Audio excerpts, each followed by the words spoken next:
नमस्कार मित्रों, आज के इस वीडियो में एक बार फिर से आप सभी का बहुत बहुत हार्दिक स्वागत है। हम आशा करते हैं कि आप सभी स्वस्थ होंगे, मस्त होंगे और पूरी से अपनी तैयारी में व्यस्त होंगे। तो मित्रों, आज के इस वीडियो में हम हिंदी साहित्य के अंतर्गत आदिकाल और आदिकाल के अंतर्गत कुछ महत्वपूर्ण एवं संभावित प्रश्नों को व्याख्यात्मक तरीके से हल करेंगे और उसके साथ ही नेटवर्क की सहायता से हल करने का भी प्रयास करेंगे। तो हम आशा करते हैं कि वीडियो आप सबके लिए बहुत ही महत्वपूर्ण होने वाला है, इसलिए इस वीडियो को आप लोग अंत तक जरूर देखें। चैनल पर नए हैं तो चैनल को सब्सक्राइब कर लें और इसके साथ अगर आपको थोड़ा सा भी उचित लगे तो इस वीडियो को अपने जो परिचित लोग हैं उनके पास भी शेयर करें। और इसके पूर्व की वीडियो में हम लोगों ने कुल 250 प्रश्नों को देखा था, तो आज के इस वीडियो में उसके आगे के प्रश्नों को हम लोग जानेंगे।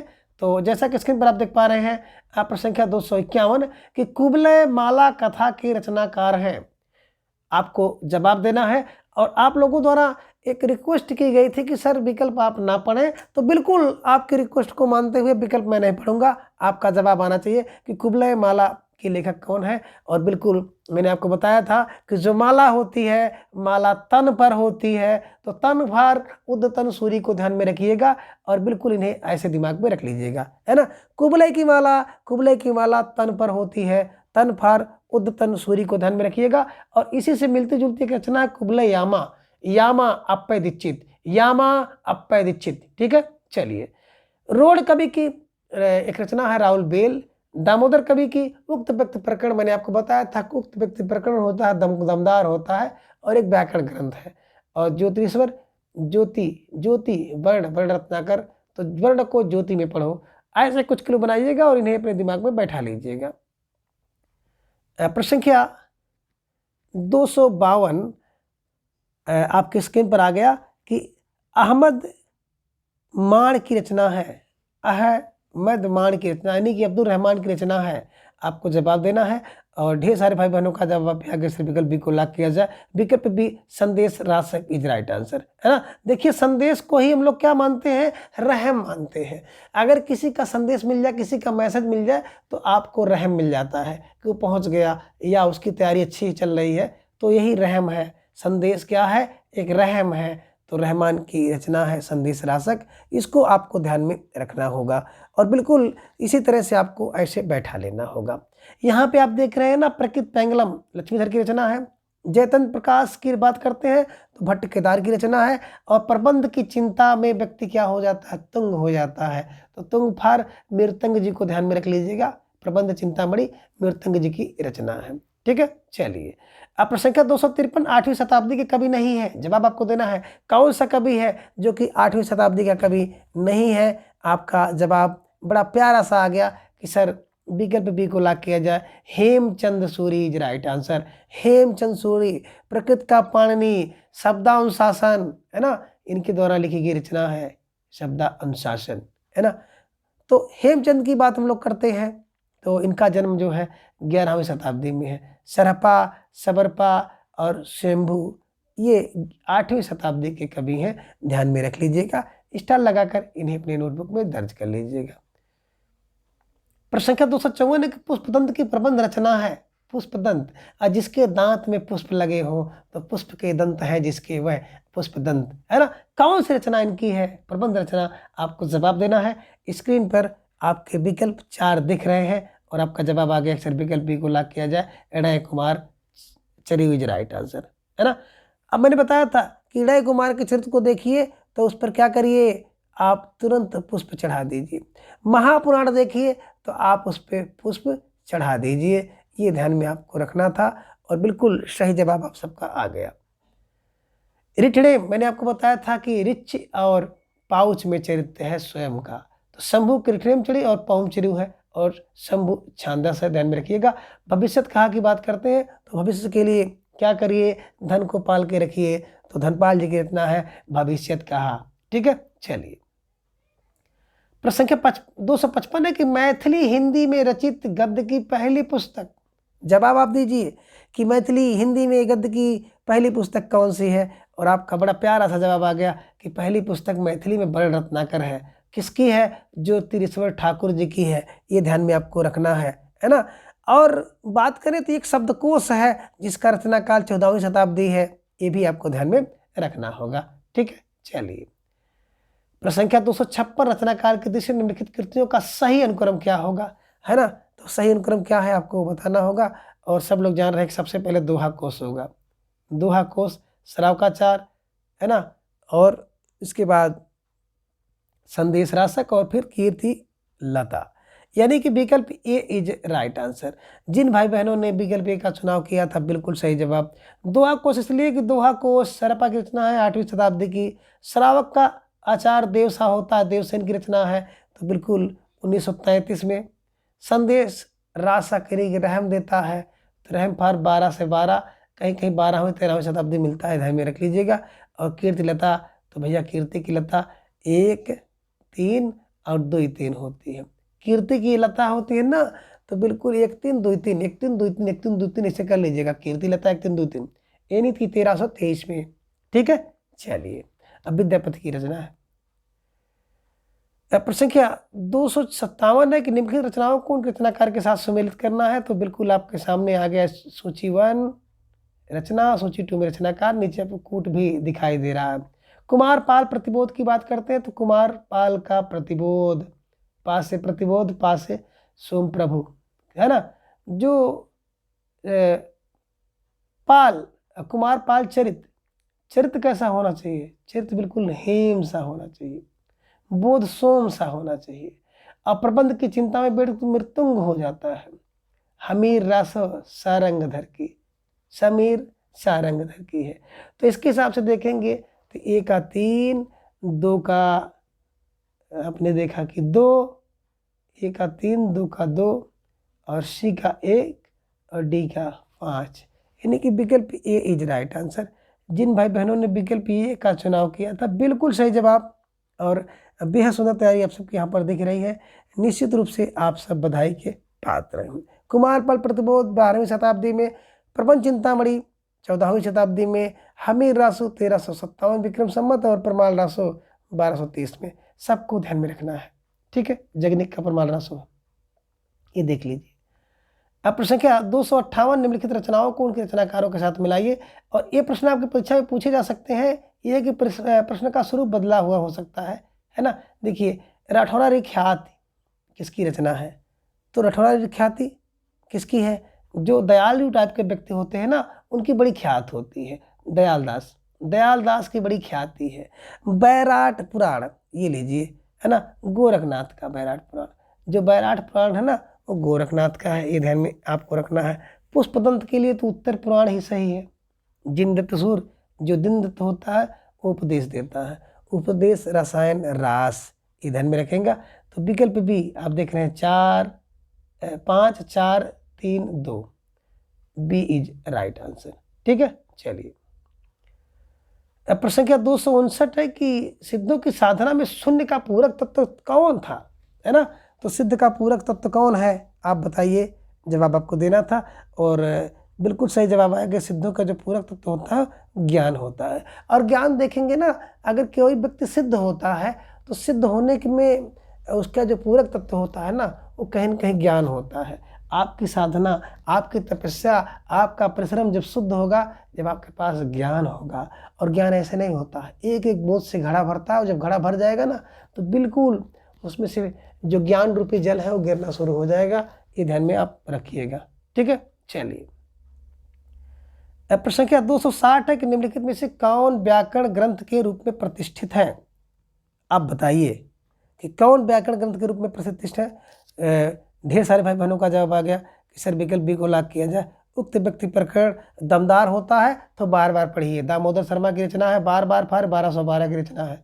उक्त व्यक्ति प्रकरण ये व्याकरण ग्रंथ है, ठीक है। चलिए राहुल बेरोड़ा की रचना है, बड़ रत्नाकर ज्योतिश्वर की रचना है, कुबले माला उत्तन पे रखी जाती है, दुतन सूर्य की है। सब देखते हुए आपको चलना है।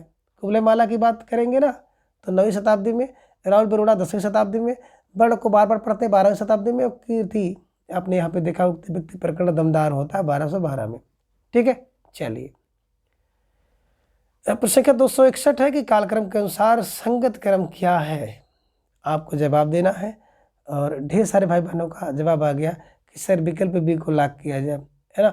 सबसे पहले कुबले माला है, फिर राहुल बेल है, उक्त व्यक्ति प्रकरण है और कीर्ति लता है ना। इसके हिसाब से आपका जवाब देना था, है ना। कुबले माला की बात करते हैं, आदित्य सूर्य की रचना 9वीं शताब्दी में। राहुल बेल की बात करते हैं, रोडा कवि की है 11वीं शताब्दी में। उक्त प्रकरण दमदार होता है और बार बार पढ़ते हैं तो बिल्कुल 12वीं शताब्दी में दामोदर शर्मा। कीर्ति लता विद्यापति की है ना, और 14वीं शताब्दी में। तो सब बैठाना है, सबको रट्टा लगाना है। अब प्रश्न संख्या 262 है, कालक्रम के दृश्य इनमें से सबसे पुराने कवि कौन से हैं? ये लीजिए प्यारा सा प्रश्न। और सबसे पुराने कवि इसके हिसाब से देखेंगे तो विद्यापति है। विद्यापति की बात करते हैं तो 1350 में इनका जन्म हुआ और 1450 में देहावसान हुआ। सूरदास की 1478, 1583। तुलसीदास की बात करते हैं ना तो 1532, 1623, है ना। 32 सूरदास पैदा हुए तो इनके 32 दांत रहे, है ना। कहते हैं लोग 32 दांत रहे, राम राम बोलने लगे, तो 32 फार 1532 में इनका जन्म हुआ, जन्म से ही 32, है ना। तो ऐसे कुछ किलो बनाना है कि जो आपको हमेशा के लिए आपके दिमाग में सेट हुआ रहे। और बिहारी की बातें छोड़ दीजिए, है ना। बिहारी बाहरी थे, 1595 में इनका जन्म हुआ और 1663 ईस्वी में, जो कि इनका जो है ससुराल थी, तो ससुराल में रहते थे। ठीक है, चलिए अब प्रश्न संख्या 263 है कि निम्नलिखित में से कौन सा नाम नाथ पंथ साधकों में शामिल नहीं है? ये लीजिए प्यारा सा प्रश्न है कि नाथ में शामिल कौन नहीं है, और जवाब आपका आ गया। अक्सर विकल्प सी को लाभ किया जाए। कणहप्पा, कणहप्पा का नाम जो है सिद्धों में है ना। 84 सिद्धों में इनका नाम आता है, ये ध्यान में रख लीजिएगा। ठीक है, चलिए अब प्रश्न संख्या 264 है, गोरखबाणी नामक पुस्तक के संपादक कौन थे? हजारी प्रसाद द्विवेदी, डॉक्टर भागीरथ मिश्र, डॉक्टर पीताम्बर दत्त बड़थवाल, इनमें से कोई नहीं। तो 264 का जवाब आया कि सर विकल्प सी को लाभ किया जाए, डॉक्टर पीताम्बर दत्त बड़थवाल। गोरखबाणी बड़ी थवाल होती है, गोरख की वाणी बड़ी थवाल होती है, बड़ी होती है, बड़ होती है, तो बड़ फार बड़थवाल को रख लीजिएगा, पीताम्बर दत्त बड़थवाल, है ना। ऐसे कुछ किलो बना के आपको दिमाग में रख लेना है। प्रश्न संख्या 265 है कि किस ग्रंथ में चंद्रबरदाई को छप्पयों का राजा कहा गया? शिव सिंह सरोज में, है बिल्कुल सही जवाब, शिव सिंह सरोज। शिव सिंह सेंगर की रचना है शिव सिंह सरोज, इसी शिव सिंह सरोज में इनको छप्पयों का राजा कहा गया है, ये ध्यान में रख लीजिएगा, है ना। प्यारा सा प्रश्न है, परीक्षा पूछा जा सकता है। बेस के साथ साथ चंद्रबरदाई की नक्श जो वर्णन या श्रृंगार वर्णन के कुशल थे, इसी आधार पर शिव सिंह सरोज ने इन्हें छप्पयों का राजा कहा था। ठीक है, चलिए ये लीजिए। प्रश्न संख्या 266 है कि आदिकालीन काव्य ग्रंथों में कथा कहने की परंपरा को लक्ष्य करके पृथ्वीराज रासो के संदर्भ में किस आलोचक ने लिखा कि कथा की परीक्षा इतिहास के दृश्य नहीं, काव्य की दृश्य होनी चाहिए। पुरानी कथाएं काव्य ही अधिक हैं, इतिहास वे एकदम नहीं है। अब कौन कह सकता है? आदि काव्य ग्रंथों की कहानी, आदि की बात आएगी ना तो हजार जरूर आएगी, और हजार फार हजारी प्रसाद द्विवेदी को ध्यान में आप लोग रख लीजिएगा। ठीक है, चलिए प्रश्न संख्या 267 है कि निम्नांकित में से सिद्ध साहित्य के विषय में कौन सा कथन सत्य नहीं है? तो आपका जवाब आ गया कि सर विकल्प डी को लाख किया जाए, सिद्ध साहित्य का प्रणयन पिंगल भाषा में हुआ है, यही सही नहीं है, बाकी सब सही है, ये ध्यान में रख लीजिएगा। ठीक है, डी इज राइट आंसर। आप में से कुछ भाई बहनों का बड़ा सुझाव था कि विकल्प ना पढ़ करके सीधे उत्तर पढ़ा जाए, तो बिल्कुल उस क्रम में देख रहे हैं। बाकी जैसा आप लोगों को पसंद आएगा पुनः इसमें सुधार करने की गुंजाइश पूरी है। ठीक है, प्रश्न संख्या 267 कौल ज्ञान निर्णय के रचनाकार कौन है ना। बिल्कुल सही जवाब आ गया कि कुल ज्ञान का निर्णय ना मत्स्येंद्र लेते हैं। मत्स्येंद्र फार मत्स्येंद्र को ध्यान में रख लीजिएगा। कौल ज्ञान निर्णय इनके द्वारा बिल्कुल कृति है, इनकी प्रसिद्ध रचना है। ठीक है, चलिए प्रश्न संख्या 269 है कि निम्नलिखित में से अपभ्रंश साहित्य हिंदी रचना कौन सी है? अपभ्रंश साहित्य से प्रभावित हिंदी रचना कौन सी है? ये प्यारा सा प्रश्न आपके स्क्रीन पर आया, और उतना ही सुंदर जवाब आपका आ गया। सर विकल्प सी को लाख किया जाए, भारतेश्वर बाहुबली रास इज राइट आंसर। अपभ्रंश से प्रभावित रचना है, किसकी रचना है? सालभद्र सूर की है। और मैंने आपको बताया था ना कि साली क्या होती है? बाहुबली होती है। कहाँ? ससुराल में। कब? जब विवाह होता है ना, जूता चोरी होता है, तब पता चलता है कि साली बाहुबली है। ठीक है, चलिए। प्रश्न क्या 270 कि चारण साहित्य किस साहित्य का दूसरा नाम है? ये लीजिए प्यारा सा प्रश्न। तो चारण साहित्य किसका नाम है? और ढेर सारे भाई बहनों का जवाब आ गया कि सर रासो साहित्य का ना दूसरा नाम चारण साहित्य है। विकल्प डी रासो साहित्य इज राइट आंसर।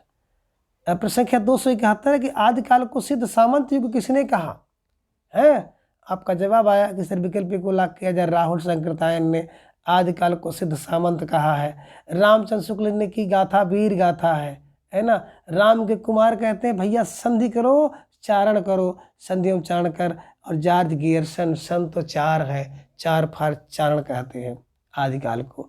तो इसे ध्यान में आप रख लीजिएगा। ठीक है, चलिए। प्रश्न संख्या 272 आदिकालीन हिंदी काव्यधारा में उपलब्ध नहीं है। कौन हिंदी काव्यधारा में नहीं है? तो देखो जैन है, सिद्ध है, नाथ है, बट सिख साहित्य नहीं है। विकल्प सी सिख साहित्य इज ए राइट आंसर। ध्यान से इसको बिल्कुल आप लोग अपने दिमाग में बैठा लीजिएगा। प्रश्न संख्या 273 है कि आदिकालीन साहित्य का प्रमुख रस क्या है? अब आदिकालीन साहित्य का प्रमुख रस क्या है? जवाब आपको देना है। पहला सा प्रश्न आपको स्क्रीन पर है और ढेर सारे भाई बहनों का जवाब आ गया कि आदिकालीन जो साहित्य का प्रमुख रस है ना, वो वीर रस है। वीर रस परक गीत वो लोग लिखते थे। ठीक है, चलिए। प्रश्न संख्या 274 का भ्रंश का वाल्मीकि किसे कहा गया है? और भैया आ गया कि वाल्मीकि स्वयं होते हैं, स्वयं वाल्मीकि प्रकट होते हैं। तो स्वयं फार शंभु को ध्यान में रख लीजिएगा। ठीक है।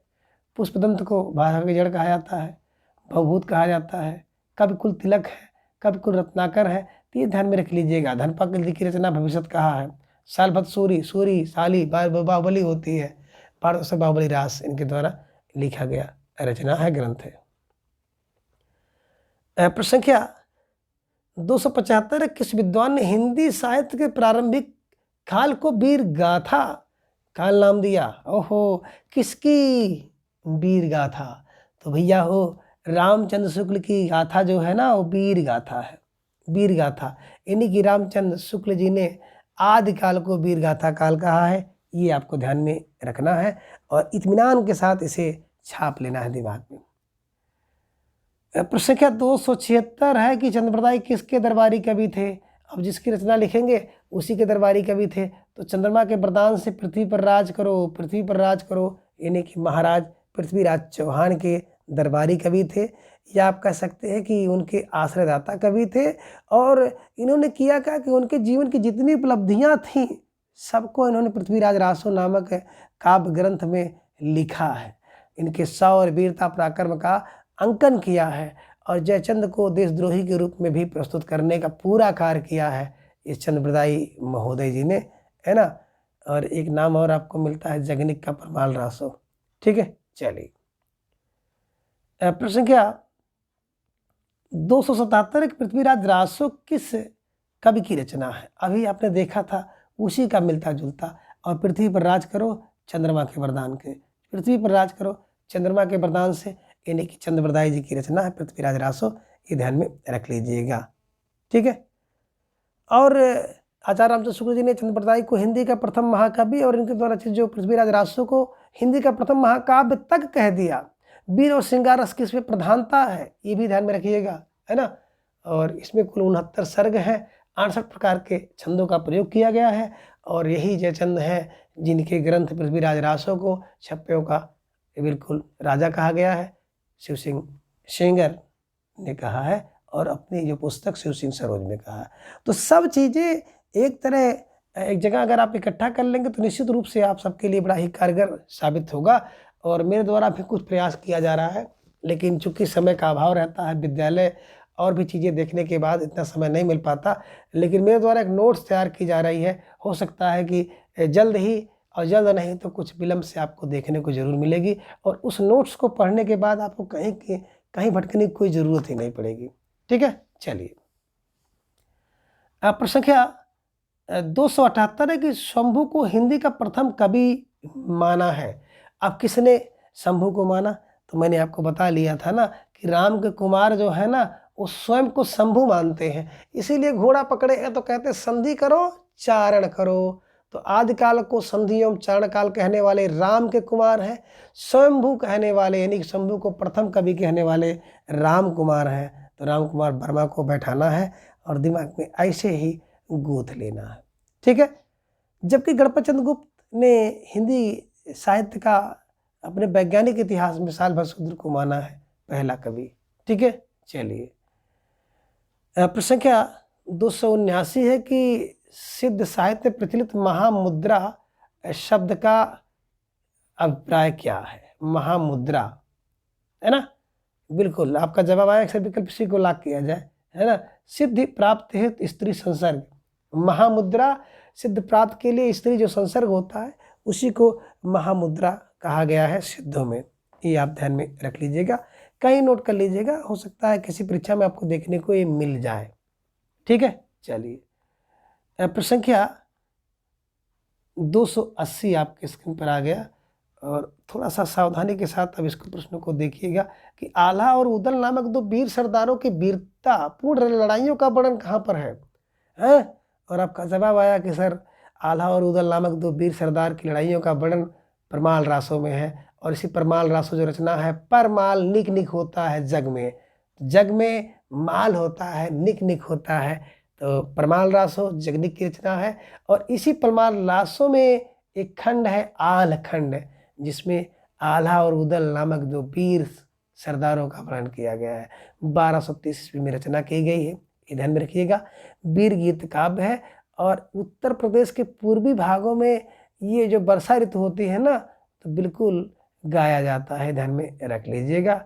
और 1865 ईस्वी में जो फारुखाबाद के उस समय के न्यायाधीश जिलाधीश थे, उन्होंने चार्ल्स इलियट थे, तो चार्ल्स इटियन ने इसका आप कह सकते हैं ना कि सबसे पहले अनुवाद करवाया था।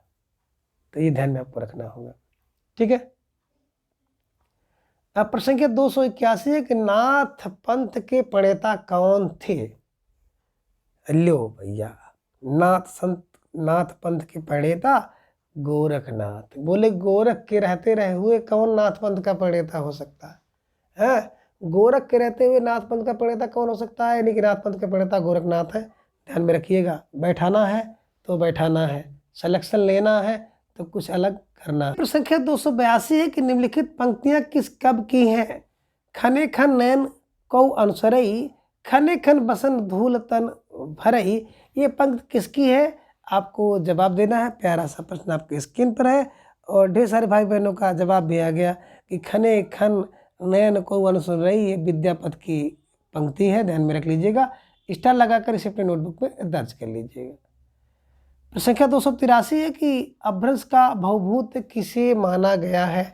और मैंने अभी इसकी चर्चा किया था ना कि अपभ्रंश का भवभूत वही हो सकता है जिसका पुष्प का दंत होगा, पुष्प का दंत जिसका होगा वही अपभ्रंश का भवभूत होगा। तो विकल्प बी पुष्प दंत इज राइट आंसर, ठीक है। और 10वीं शताब्दी के कवि थे, ये ध्यान में आपको रखना था, है ना। वे शैव थे लेकिन बाद में अपने आश्रयदाता के अनुरोध पर ये जैन हो गए थे और ये अपने को अपमान मेरु कहते थे। कवि कुल तिलक एवं काव्य रत्नाकर इनको उपाधि भी मिली है। तो ये सब चीज़ें भी आपको ध्यान में रखने योग्य है, ध्यान में रख लीजिएगा, ठीक है। चलिए अब प्रश्न संख्या 284 गद्य पद्य मिश्रित चंपू काव्य है। अब गद्य पद्य मिश्रित चंपू काव्य कौन सा है? तो आपका जवाब आ गया कि सर विकल्प सी को लाग किया जाए। विकल्प सी राउल वेल जो 10वीं शताब्दी की रचना है, कवि रोड की है ना, रोडा की, जो कि गद्य पद्य मिश्रित चंपू काव्य है, जिसमें राउल बेल नामक नायिका की नख सिख का वर्णन किया गया है, ठीक है। उक्त व्यक्ति प्रकरण की बात करते हैं दामोदर शर्मा की है। बड़ रत्नाकर बड़ को ज्योति पड़ा ज्योति ठाकुर की है। स्थूल भद्र रास मैंने बताया था कि जो जैन होता है ना वो स्थूल होता है, जिन जो है स्थूल होता है और भद्र कब करता है वो, है ना, धर्म जो होता है। तो जिन धर्म सूरी, ध्यान में रख लीजिएगा। अब प्रश्न संख्या 285 है कि निम्नलिखित में से कौन सा नाम आदिकाल का नहीं है। तो ढेर सारे भाई बहनों का जवाब आगे सर विकल्प बी को लाग किया जाए। गद्य काल जो है आदिकाल का नाम नहीं है। बल्कि गद्य काल आधुनिक काल का नाम है। वीर गाथा काल किसने नाम दिया? तो वीर गाथा तो राम की है, राम पर रामचंद्र शुक्ल को ध्यान में रखिएगा। चारण कौन? चारण चार सन है घेरसन का, और चारण जो है संधि एवं चारण काल राम कुमार वर्मा ने भी कहा है। सिद्ध सामंत राहुल है, ध्यान में रख लीजिएगा। और इसी समय जितने भी नामकरण है यहाँ पर देख सकते हैं आप कि चारण चार सन है, सन घेरसन। प्रारंभ में मिश्र बंधु करते हैं। बीज बपन में महावीर छिपा होता है, बीज में जो महावीर महावीर पेड़ छिपे होते हैं, वृक्ष छिपे होते हैं।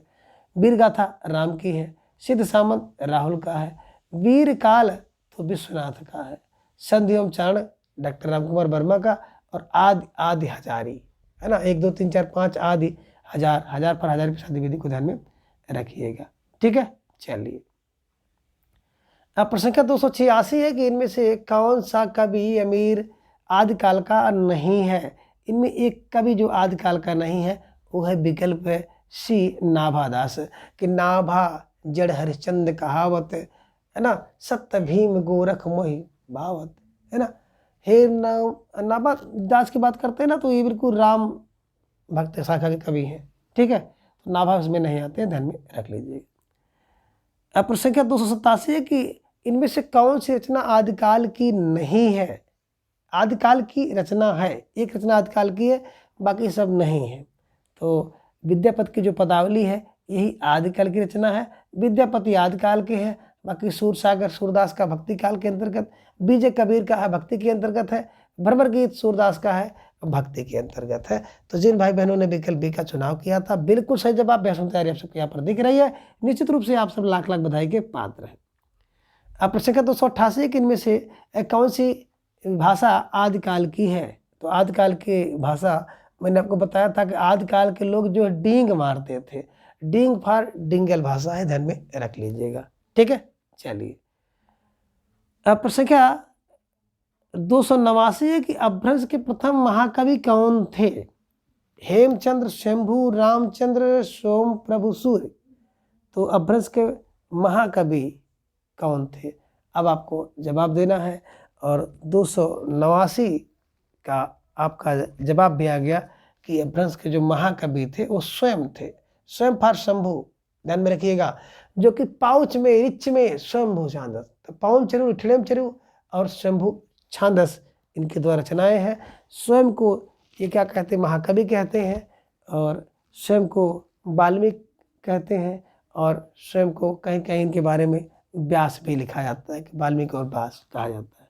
ठीक है, चलिए। अब प्रश्न संख्या 290 है कि अपभ्रंश काव्य का सुप्रसिद्ध छंद कौन सा है? तो अपभ्रंश काव्य का सुप्रसिद्ध छंद जो होता है ना, वो होता है पद्दरी, पद्दड़िया है ना, पद्दरी इज राइट आंसर। विकल्प बी को आप ध्यान में रख लीजिए। प्रश्न संख्या 291 की राजमती से रूट करके बिशलदेव राजा कहाँ चला गया था? है ना, तो आपने पढ़ा होगा पद्मावती से रूट करके जो राजा बिशलदेव थे, नरपतनाल है ना, नरपतनाल की रचना है बिशलदेव रासो, जिसमें बात करते हैं ना ग्रंथ 4 खंडों में विभक्त है। खंड 2 में यह वर्णित है कि राजमती को छोड़ करके बिशलदेव उड़ीसा चला गया था। विकल्प भी उड़ीसा इज राइट आंसर। प्रश्न संख्या 292 कि इनमें से किस ग्रंथ में लिखा है कि अग्नि परीक्षा के बाद सीता जैन धर्म में दीक्षित हो गई थी? तो बिल्कुल विकल्प डीप के पास आप जाएंगे, पौम चरु में लिखा गया है। अब पाउच में चरित्र किसका है? सोम का है, शंभू का। एरिट्रेम शंभू का है, ध्यान में रख लीजिएगा। शंभू छांदस। महापुराण पे पुष्प चढ़ा दो, पुष्पतंत्र की रचना है। परमात्म प्रकाश जेंदु का है। भविष्यत कहा धनपाल का है। ठीक है, चलिए। प्रश्न संख्या 293 की हिंदी साहित्य के 700 से 1400 ईस्वी के कालखंड को गियर्सन ने क्या नाम दिया? 293 प्रश्न संख्या का जवाब चाहिए, और ढेर सारे भाई बहनों का जवाब आ गया कि राम कुमार वर्मा जी की, तो आप गियर्सन ने चारणकाल कहा था। चारणकाल, इन्होंने चारणकाल से शुरुआत किया है, आदिकाल का जब विभाजन किया था। ठीक है, चलिए। प्रश्न संख्या 294 कि निम्नलिखित में से कौन 84 सिद्धों में नहीं आते हैं? विरूपा, कड़पा, कुकुरपा हैं, लेकिन सांगधर नहीं आते हैं। ये ध्यान में रख लीजिएगा। 84 सिद्धों में सांगधर का नाम नहीं आता है, ये ध्यान में आप रख लीजिएगा। और सागर की रचना है हमीर रासो। बिरूपा, कड़हपा, कुकरीपा, सफरपा, मीनपा, सफरपा, लोईपा आदि 84 जो सिद्ध है ना, उनके पीछे पा जो कि एक आदर सूचक शब्द होता है लगा रहता है। ठीक है, चलिए। प्रश्न संख्या 295 की आल्हा और उदल के चरित्र को वीर गाथात्मक काव्य के रूप में रचने वाले कवि कौन है? 295 का जवाब चाहिए तो आपका जवाब भी आ गया कि सर कवि जगनिक है। जगनिक ने परमाल रासो लिखा और उसी परमाल रासो के अंतर्गत जो आलखंड है वो आपको देखने को मिलता है। अब प्रश्न संख्या 296 की पंच पांडव चरित रास के रचयिता कौन है? और मैंने आपको बताया था कि पंच पांडव का चरित्र जो होता है वो कौन कर सकता है? शाली होती है। शाली का चरित्र पंच पांडव चरित्र होता है। और शाली भद्र होती है तो बाहुबली होगी। तो शालभद्र सूर्य की रचना है पंच पांडव चरितरास, और शालभद्र सूर्य की रचना अभी आपने देखा था भारतेश्वर बाहुबली रास, है ना। तो ये ध्यान में रखिएगा, जो बाहुबली होता है ना वही पंच पांडव क्या थे? बाहुबली थे। तो बाहुबली रास भारतेश्वर बाहुबली रास और पंच पांडव रास शालभद्र सूर्य। ठीक है, तो ये ध्यान में रख लीजिएगा। प्रश्न संख्या 297 भविष्य कहा किसकी रचना है? भविष्य के लिए धन पाल के आप रखते हैं तो धनपाल जी की रचना है, 10वीं शताब्दी में लिखी गई है, ध्यान में आपको रखना होगा। प्रश्न संख्या 298 कि मुकरी लिखने का सर्वप्रथम प्रयास किस कवि ने किया था? अब बताओ भाई, मुकरी सबसे पहले अमीर खुसरो ने लिखा था। अमीर खुसरो विकल्प सी इज राइट आंसर। प्रश्न संख्या 299 की 1050 से लेकर 1375 सम्मत की जो कालावधि में लिखे हुए हिंदी साहित्य का वीर गाथा काल के रूप में नामकरण किसने किया था? तो मैंने आपको 20 बार बताया है कि वीर गाथा जो होती है वो राम की होती है। तो रामफार रामचंद्र शुक्ल को ध्यान में रख लीजिएगा। ठीक है, चलिए। प्रश्न संख्या ये इस पे देख सकते हैं ना कि आदिकाल या वीरगाथा काल 1050 से 1375, पूर्व मध्य काल या भक्ति काल 1375 1700 विक्रम संवत, उत्तर मध्य या रीतकाल 1700 से 1900 विक्रम संवत तक का, और आधुनिक काल या गद्य काल 1900 से 1984 विक्रम संवत तक है। ये ध्यान में रख लीजिएगा। और प्रश्न संख्या 300 है कि 10वीं से 14वीं शताब्दी के साहित्य को किस विद्वान ने आदिकाल के अंतर्गत रखा है? तो प्रश्न संख्या 3 का जवाब भी आ गया कि 10वीं से 14वीं शताब्दी तक के साहित्य को आदिकाल में हजारी प्रसाद ने रखा है। 10 से 14 आदि हजार फर हजारी प्रसाद द्विवेदी जी ने आदिकाल के अंतर्गत रखा है। ये ध्यान में आप रखिएगा और बिल्कुल स्टार लगा कर इन्हें ऐसे ही अपनी नोटबुक में दर्ज कर लीजिएगा। तो मित्रों, आज की इस वीडियो में बस इतना। अगली वीडियो में हम इसके अगले भाग को जानेंगे।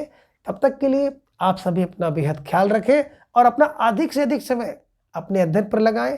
अपना प्रेम, स्नेह एवं विश्वास इस तरह से चैनल पर बनाए रखें।